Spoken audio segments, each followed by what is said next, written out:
KZN, and he is here to talk to us about the situation of the rise of COVID-19 in KZN schools. Assalamu alaikum, welcome to the program.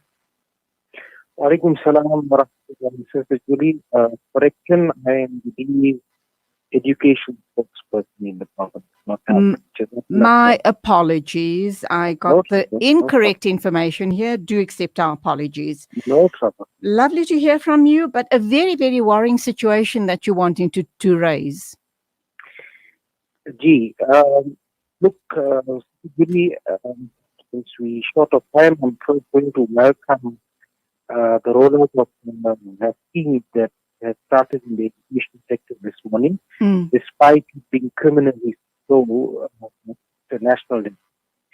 So, Okay, you're breaking up. I can't hear you. I'm just hearing parts of your words. I'm not sure. On my end, I can hear you. Can you hear me better now? Okay, let's try again. Shall we try another line? Let's just continue and see if it gets better in a short while. So I started by welcoming the vaccine rollout in the KZN, despite the criminally slow pace nationally. Okay. And that is in the vaccination rollout in the education sector. We knew that we were supposed to start 2 weeks ago, but it only started today. We hope that it will be seamless and without disruptions. But just to give you an update of the number of cases that have sharply risen in schools. And before you give me that information, can I ask you that, inshallah, with the vaccination of the teachers, that you'll hopefully be able to contain the spread of COVID in schools? Or is it about the children coming from home with being infected by COVID? Well, schools are a microcosm of our larger society. Yes.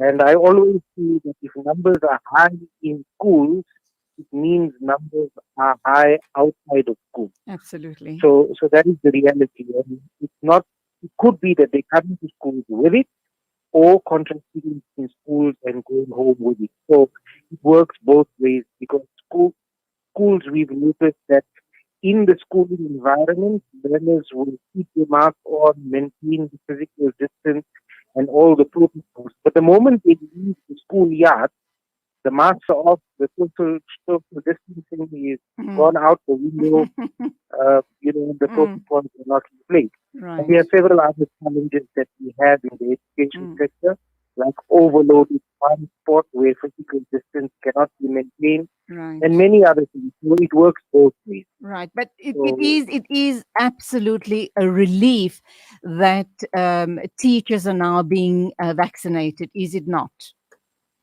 100%. Couldn't have happened sooner. We made this call several weeks ago, hoping that the teachers would be next in line, and that is why we say we absolutely welcome the fact that educators will be vaccinated going forward. I'm not sure if it will be completely seamless, but the reality is that it has started. We've seen reports this morning.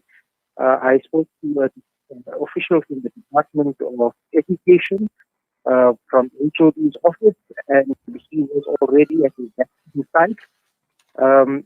What is happening in KwaZulu-Natal is the Unity for Health is preventing members from the legislature from actually visiting these sites to verify for ourselves.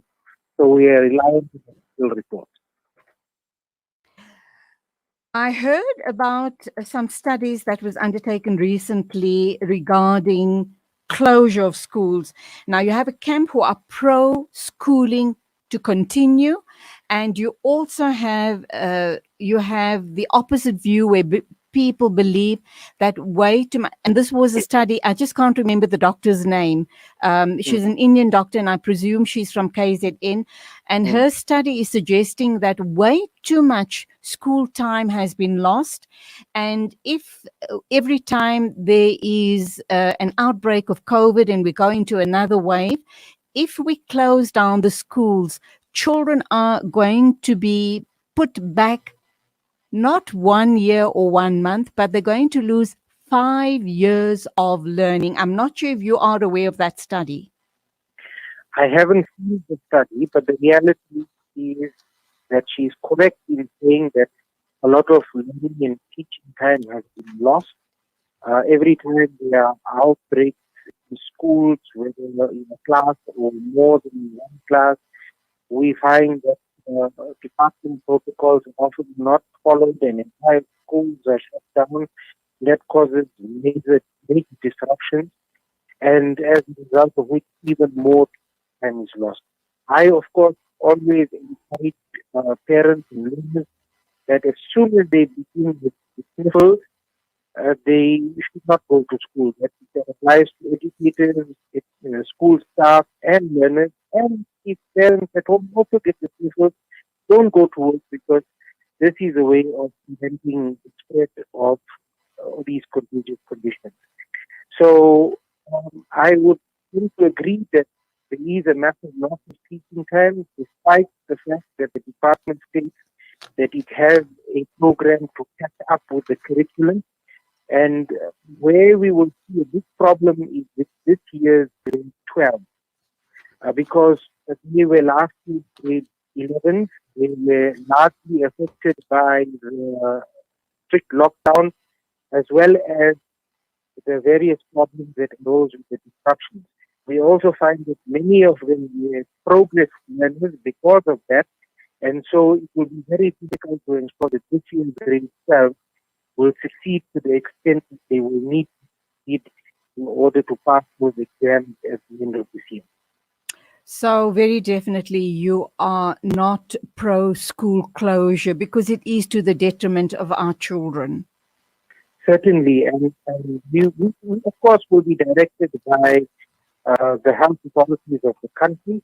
So we believe that once the Ministerial Advisory Committee to the Health Minister or the Acting Health Minister now advises otherwise, then we will be directed by it. Dr. Kika, shukran for being with us on the show. We just all are putting our hands together, making lots of dua that inshallah we get out of this pandemic. I think there's not a family that hasn't been touched by a severe illness or a death through this pandemic. And people like you that are heading up all of these organizations, look out for the welfare of our children in the school system. Inshallah, jazakallah for your time, and salamu alaikum to you. Wa alaikum salam. Jazakallah for the opportunity. My pleasure entirely. I've been given a beautiful letter here from the ambassador, the Turkish ambassador to South Africa. It is so beautifully written that I think I'll be doing it a disservice by trying to skim through it. So I have suggested that we hand this over to Brother Inayat Wadi, and he can do justice to this letter of gratitude from the Turkish ambassador who has ended her term here in South Africa. I will hand over to Inayat Wadi, and he will share this with you on tomorrow's show, inshallah. Exactly 10 o'clock. Shukran very much for joining me on the show this morning. Loved having you on the show. Remember, I get back with you on Monday morning. In the meantime, also thank you to our callers for the lovely complimentary messages. It truly warms my heart. Keep listening, and please continue being a part of the Salam Media family. As always, please, please, please sanitize, mask up, and social distance, and also take care on the roads. Up next, Juz 13 by Sheikh Hani Ar-Rifai. And till the next time, as always, Assalamu alaikum and Khuda Hafiz from me, Julie Ali. Breaking stereotypes, moving boundaries, joining hands. Salam Media.